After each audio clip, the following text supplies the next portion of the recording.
जय Shri Ram. Mission depression free Bharat में मैं राशि आप सभी का फिर से हार्दिक स्वागत कर रही हूँ। यहाँ मैं मिस किरण का एक पर्सनल सेशन ले रही हूँ।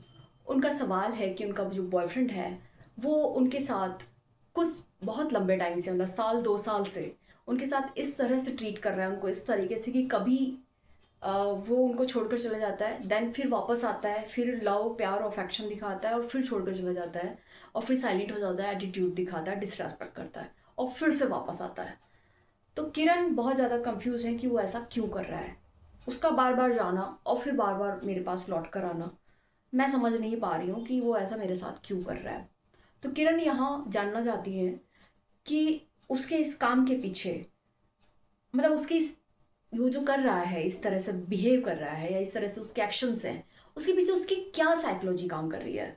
वो किस तरह की साइकोलॉजी उसके ब्रेन में काम कर रही है या उसके मन पे काम कर रही है, या वो किस तरह की भावनाएं उसके अंदर काम कर रही हैं, दरअसल वो जानना चाहती है। ठीक है, तो आज का सेशन इसी किरण के लिए तो हेल्पफुल रहेगा ही, आप सबके लिए भी हेल्पफुल हो सकता है अगर आप भी इस तरह के किसी रिलेशनशिप में स्टक हैं और ओवर थिंकिंग कर रहे हैं, क्योंकि किरण भी इस बिहेव की वजह से बहुत ज़्यादा ओवर थिंकिंग में जा रही है।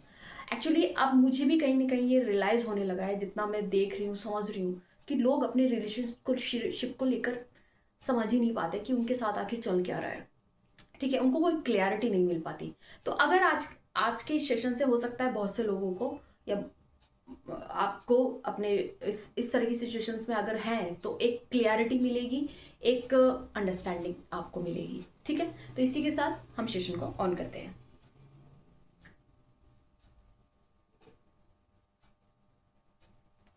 जय श्री राम।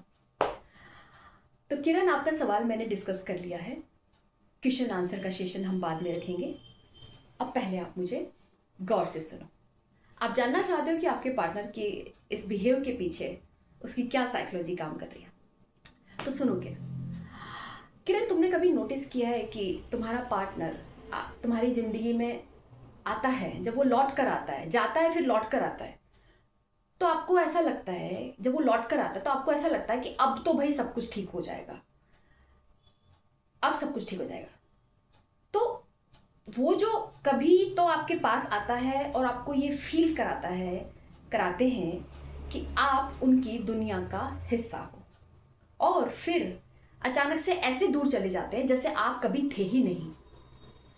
वो कभी तो आपको बहुत ज्यादा चाहत दिखाते हैं, प्यार देते हैं, और फिर कभी कभी आपको पूरी तरीके से इग्नोर कर देते हैं, और तब आपका दिमाग बहुत सारे सवालों से घिर जाता है। मतलब आपका दिमाग ओवर थिंकिंग करने लगता है। ओवर थिंकिंग क्यों करता है? क्योंकि वो इन सब सवालों के जवाब ढूंढने में लग जाता है कि आखिर वो, आपका पार्टनर, आपके साथ ऐसा क्यों कर रहे हैं। पर जब उसको कोई जवाब नहीं मिलता तो फिर वो ओवर थिंकिंग में बदल जाता है, क्योंकि ओवर थिंकिंग का मतलब ही होता है कि उसको कोई सॉल्यूशन नहीं मिलता। जब दिमाग को कोई सॉल्यूशन नहीं मिलता तो वो घूमता रहता है, घूमता रहता है, घूमता रहता है, घूमता रहता है। दरअसल जो लोग आपको कभी पास तो कभी दूर करके आपकी इमोशनल और मेंटल एनर्जी के साथ खेलते रहते हैं, इमोशनल एनर्जी के साथ खेलते रहते हैं, आज हम इनके मन में छुपी सच्चाई को जानेंगे। और ये वो सच्चाइयां हैं जो पूरी तरीके से मनोवैज्ञानिक और भावनात्मक हैं, यानी साइकोलॉजिकल भी हैं और इमोशनल भी हैं। दरअसल किरण, आपने अपने पार्टनर से बेपनाह प्यार किया, पर बदले में आपको सिर्फ कंफ्यूजन, डिसरेस्पेक्ट, साइलेंस और एटीट्यूड मिला है, राइट? तो वो जो पर्सन है आपके साथ, वो ऐसा क्यों कर रहे हैं? वो ऐसा क्यों करता है? आपका पार्टनर ऐसा क्यों करता है आपके साथ? इसका सबसे पहला इसके बहुत सारे कारण हैं, वैसे तो बहुत सारे कारण हैं, पर हम सबसे पहला मनोवैज्ञानिक और भावनात्मक कारणों को समझेंगे। ठीक है, तो सुनो, सबसे पहली बात तो ये है कि कुछ लोग अपने खुद के ही इमोशंस को लेकर खुद ही श्योर नहीं होते। उनकी उनकी फीलिंग्स, उनकी भावनाएं, उनकी जो फीलिंग्स और भावनाओं में किसी तरह की कोई स्थिरता नहीं होती, कोई स्टेबिलिटी नहीं होती। कभी तो उन्हें आपका साथ बहुत अच्छा लगता है और कभी उन्हें अपनी ही इन भावनाओं से डर लगने लगता है। एक दिन वो आपको अपने पास खींच लेते हैं, यानी पुल कर लेते हैं, आपको पुल करते हैं, पुलिंग एनर्जी में आ जाते हैं, यानी आपको खींचने की, अपनी तरफ खींचने की पूरी ताकत लगाते हैं, पूरी कोशिश करते हैं उसके लिए, चाहे उन्हें 10 मैसेज करने पड़े, कॉल करने पड़े, कुछ भी करना पड़े। क्यों? क्योंकि आपकी मौजूदगी उन्हें सुकून देती है, आपसे बातें करना उन्हें अच्छा लगता है। लेकिन अगले ही दिन या कुछ दिन बाद, 2 दिन बाद, 3 दिन बाद वो अचानक से बदल जाते हैं। ऐसे बदल जाते हैं जैसे किसी ने उनके अंदर से प्यार और अपनेपन से भरी एनर्जी को जैसे खींच लिया हो, उनके अंदर से पूरा निचोड़ दिया हो, मतलब कि प्यार है ही नहीं, बस कोई अपनापन प्यार है ही नहीं। उनकी भावनाओं में आ रहा ये उतार चढ़ाव ही सबसे बड़ा कंफ्यूजन बनता है, उसके खुद के लिए भी और आपके ब्रेन के लिए भी, आपके लिए भी। क्योंकि जब सामने वाला अपनी खुद की भावनाओं को ही नहीं समझता तो भला वो आपकी भावनाओं को कैसे समझेगा। ऐसे लोगों का मन 2 हिस्सों में बटा रहता है। उनके मन का एक हिस्सा कहता है, एक हिस्सा उनसे कहता है कि ये इंसान बहुत अच्छा है, इससे बात करो, इससे रिलेशनशिप रखो, इससे दोस्ती रखो, इसको खोना नहीं चाहिए, ये मेरे पास से जाना नहीं चाहिए, मैं इसको अपने पास ही रखूंगा, रखूंगी, है ना। और वही उसके दूसरे मन का हिस्सा कहता है कि इसके ज्यादा नजदीक मत आओ, इससे अटैच मत हो, वरना बाद में तकलीफ होगी, और बाद में तकलीफ होगी। और उनके मन की ये दोनों आवाजें हर दिन उनके अंदर एक दूसरे से लड़ती रहती है। उनके अंदर चल रही इस भावनात्मक संघर्ष और युद्ध का असर, उनके अंदर जो ये भावनात्मक संघर्ष और युद्ध का असर किसके ऊपर पड़ता है? तुम्हारे ऊपर पड़ता है, आपके ऊपर पड़ता है। जब वो आपको पास बुलाते हैं और प्यार दिखाते हैं तो आपको लगता है कि अब ये रिश्ता संभल रहा है, अब सब कुछ ठीक हो रहा है, अब सब कुछ ठीक हो जाएगा, आगे ठीक ही चलेगा, अब ये इंसान मुझे और मेरी भावनाओं को समझ रहा है, अब तो भाई सब कुछ ठीक हो जाएगा। तो आपका दिल एक बार के लिए उसके लिए खुल जाता है, ओपन हो जाता है कि ठीक है, यू आर मोस्ट वेलकम। और आप फिर से भरोसा करने लग जाते हो। आप उम्मीद करते हो कि शायद अब हमारा ये रिश्ता स्टेबल हो जाएगा, स्थिर हो जाएगा। लेकिन आप पाते हो कि कुछ ही दिन बाद वो इंसान फिर से आपसे दूरी बनाने लगा है। उसके बात करने की टोन बदल जाती है, उसकी आवाज बदल जाती है, और उसकी बॉडी लैंग्वेज बदल जाती है, उसका रिप्लाई बहुत धीमा पड़ जाता है, और वो उसकी एनर्जी भी, जब आप उससे मिलते जुलते हो और उसको एनर्जी नहीं होती है तो उसकी एनर्जी भी बहुत नेगेटिव हो जाती है, क्योंकि वो पुश कर रहा है, इस समय वो आपको पुश कर रहा है, ठीक है। और आपका दिमाग, और आप यहाँ पे जब ये सब होता है तो आपका दिमाग इस सोच में उलझ जाता है कि आखिर भाई मैंने ऐसा क्या गलत कर दिया जिसकी वजह से इंसान इतना बदल गया। अब आपको जवाब तो कुछ मिलता नहीं है, तो वही आपकी ओवर थिंकिंग बन जाता है, ठीक है। यहीं से आपका दिमाग ओवर थिंकिंग करने लगता है, क्योंकि वो जवाब ढूंढने लगता है इन सारी चीजों का। दरअसल सच ये है कि आपने कुछ भी गलत नहीं किया।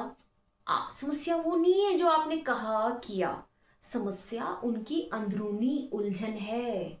ऐसे लोग रिश्तों को ना, किरण मैं फिर से बता रही हूँ, ऐसे लोग रिश्तों को समझदारी से नहीं बल्कि अपनी इमोशन यानी अपनी भावनाओं में आ रहे उतार चढ़ाव के हिसाब से चलाते हैं। जब उनका मन खुश होता है तो आपके करीब आ जाते हैं, हंसते हैं, बातें करते हैं, प्यार दिखाते हैं, आपको अटेंशन देते हैं, आपसे मिलते हैं। और जब उनका मन विचलित होने लगता है, जब उनका मन विचलित होने लगता है तब वो आपसे फिर दूर भागने लगते हैं। तो उनका पूरा व्यवहार, उनका पूरा बिहेवियर इस बात पर डिपेंड करता है कि उस वक्त उस मोमेंट में, उस पल उनके मन के अंदर क्या चल रहा है।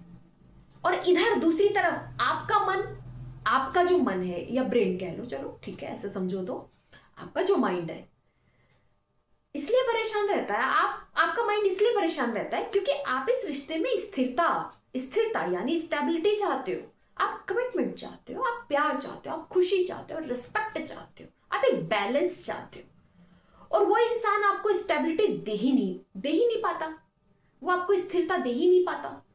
आप भरोसा चाहते हो, आप कमिटमेंट चाहते हो, बट वो इंसान ना तो भरोसा और कमिटमेंट देने की हालत में ही नहीं होता, क्योंकि अंदर इमोशन ऊपर नीचे ऊपर नीचे ऊपर नीचे हो रहे हैं ना। तो आप इस रिश्ते में शांति चाहते हो, खुशी चाहते हो, स्टेबिलिटी चाहते हो, रिस्पेक्ट चाहते हो, इक्वालिटी चाहते हो, है ना। बट उसके मन में चल रही ये उलझने आपको भी उलझा देती है। उसके मन में तो वो तो उलझ ही रहा है अपने अंदर ही अंदर, लेकिन उसकी ये उलझन आपको भी उलझा देती। और धीरे धीरे आप अपने, फिर क्या होता है, धीरे धीरे आप अपने खुद ही अपने कदम जो है पीछे खींच लेते हो, यानी सोच समझ कर रखने लगते हो। और उसका ये व्यवहार आपको अंदर ही अंदर डराने लगता है। आप डर जाते हो, आप परेशान हो जाते हो, आप मेंटली टॉर्चर फील करते हो, आप ओवर थिंकिंग करने लगते हो। अच्छा, अब क्या होता है ना, यहाँ पे क्या है, उनको ना उनका या तो कोई पुराना दर्द उनको रोकता है, कोई पुरानी चोट उनको रोकती है कि देख तूने पहले भी चोट खाई थी, कहीं इस बार भी ना खा ले। और कभी कभी उन्हें भविष्य का डर, यानी फ्यूचर में कहीं कुछ गलत ना हो जाए, उनको पीछे खींच लेता है, पीछे खींचता है। तो आपके पास उनको पीछे खींच लेता है और आपके पास आने से रोक लेता है। और कभी उन्हें लगता है कि वो इस रिश्ते को संभाल नहीं पाएंगे, आपका प्यार कहीं भारी ना पड़ जाए उनको। और कभी उन्हें लगता है कि आपका प्यार उन्हें मतलब भारी ना पड़ जाए, कुछ मतलब उल्टा सीधा या कुछ गलत ना हो जाए। तो कभी कभी उन्हें आप पर डाउट भी होता है कि क्या वो सोचते हैं कि क्या आप पर, कि वो सोचते हैं कि क्या वो आप पर भरोसा कर सकते हैं, कि क्या आप उनके लिए एक सही पार्टनर हो। उनके दिमाग में बहुत सारे सवाल आते हैं आपको लेकर, डाउट भी होते हैं कि आप सही हो उनके लिए या नहीं हो। और उनका ये डर, उनकी ये अंदरूनी उलझन उनके दिमाग पर हावी हो जाती है। और इधर आप ये समझ ही नहीं पाते हो कि आखिर वो आपसे चाहते क्या है। आप समझ ही नहीं पाते, आप ये सोचते हो वो चाहता क्या है भाई, है ना। और इसी के चलते आप उन्हें लेकर बहुत ज्यादा ओवर थिंकिंग में चले जाते हो। और आपको सबसे ज्यादा चोट तो तब लगती है ना, जब आप उनकी इस उलझन को, उनकी इस अंदरूनी युद्ध को, उनके इमोशनल डिसबैलेंस को अपना दोष मान लेते हो। आप सोचते हो कि शायद मैं ही कहीं ज्यादा जिद्दी तो नहीं हो रही हूं, या शायद तुम मुझसे ज्यादा उम्मीद तो नहीं लगा बैठी हो, शायद तुम्हारी एक्सपेक्टेशन ज्यादा हाई तो नहीं हो गई है। लेकिन सच ये है कि जो खुद अपने दिल की आवाज को ही नहीं सुन पाता, वो आपके दिल की आवाज को कैसे सुनेगा। जब सामने वाला खुद ही श्योर नहीं होता, तब रिश्ता भाई, चाहे तब ना रिश्ता और प्यार चाहे जितना भी सच्चा हो, जितना भी गहरा हो, पर वो चल ही नहीं सकता। उसको एक कहीं ना कहीं एक डिसीजन पे तो आना पड़ेगा ना, एक श्योरिटी तो लानी पड़ेगी ना, कि मुझे इस रिलेशनशिप को चलाना है या नहीं चलाना है, और चलाना है तो किस तरीके से चलाना है। ठीक है। तो इस तरह की सिचुएशन में आपको ये समझना होगा कि किसी भी व्यक्ति का कंफ्यूजन, यानी आपके पार्टनर का कंफ्यूजन आपके मन का बोझ नहीं होना चाहिए। आप उसकी कमी को पूरा करने नहीं आए हो, आप उसकी कमियों को पूरा करने नहीं आओ, आप उसके इमोशंस को फिक्स करने नहीं आए हो, जिसका उसे खुद ही पता नहीं है।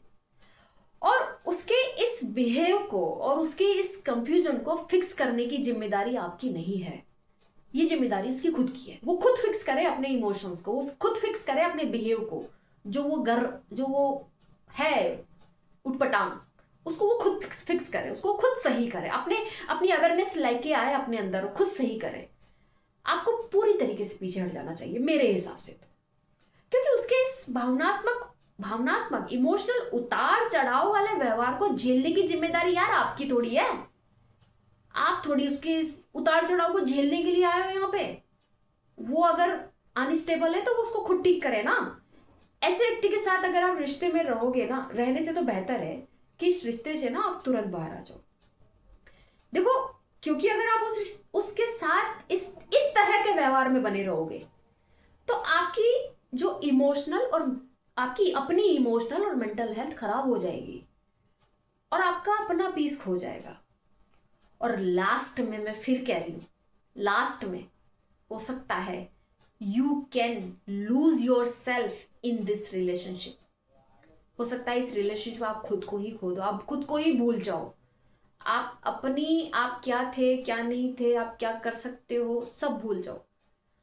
तो खुद को नहीं खोना है इस रिलेशनशिप में, पढ़ के खुद को नहीं खोना है। आप उसको छोड़ दो, उसको उसको ये रियलाइज होने दो कि वो कहाँ पे मिस्टेक कर रहा है। उसे अपनी मिस्टेक्स को खुद फिक्स करने दो, उसे अपने बिहेव को खुद फिक्स करने दो, उसे अपने इमोशंस को खुद फिक्स करने का मौका दो। अगर वो जिस दिन वो कर लेगा उस दिन वो स्टेबिलिटी आ जाएगी। अगर नहीं कर रहा है तो उसको जाने दो, आप अपनी जिंदगी में आगे बढ़ो। यही एक राइट डिसीजन है।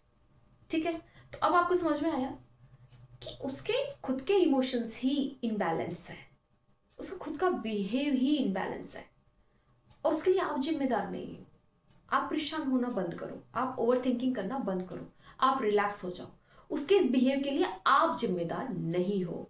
अगर वो इस तरह से कर रहा है तो वो खुद ही जिम्मेदार है उस चीज के लिए। आप अपने आप को जिम्मेदार मानना बंद करो। ये जो आप सोच रही हो ना कि मैंने तो कुछ नहीं कर दिया, मेरी तो कोई गलती नहीं है, मैं क्या कर रही हूँ, भाई तुम तो उससे प्यार ही कर रही हो ना, बट वो तुम्हारे प्यार को नहीं समझ पा रहा है, वो तुम्हारे साथ एक अंडरस्टैंडिंग नहीं बैठा पा रहा है, वो तुम्हारे साथ एक केमिस्ट्री उसकी मैच नहीं कर पा रहा है, वो कंफ्यूज है। तो उसको उसको ये सब चीजें खुद से फिक्स करने दो, तुम मत जाओ उसको फिक्स करने के लिए। हम सबसे बड़ी गलती यही करते हैं कि हम सोचते हैं हम लोगों को बिहेव को फिक्स करेंगे, वो गलत करे ना हम उनको समझाएंगे कि नहीं नहीं ये गलत है सही है, मत समझाओ। इस चक्कर में मत पड़ो, अपनी एनर्जी बर्बाद मत करो, अपनी एनर्जी को सही डायरेक्शन में लगाओ। जो आपका आपने जैसे मुझे बताया था आप उस पर ध्यान दो, तैयारी करो अपने पेपर की। ठीक है, क्वेश्चन क्वेश्चन आंसर बाद में करते हैं, मैं वीडियो स्टॉप करती हूँ। Thank you so much.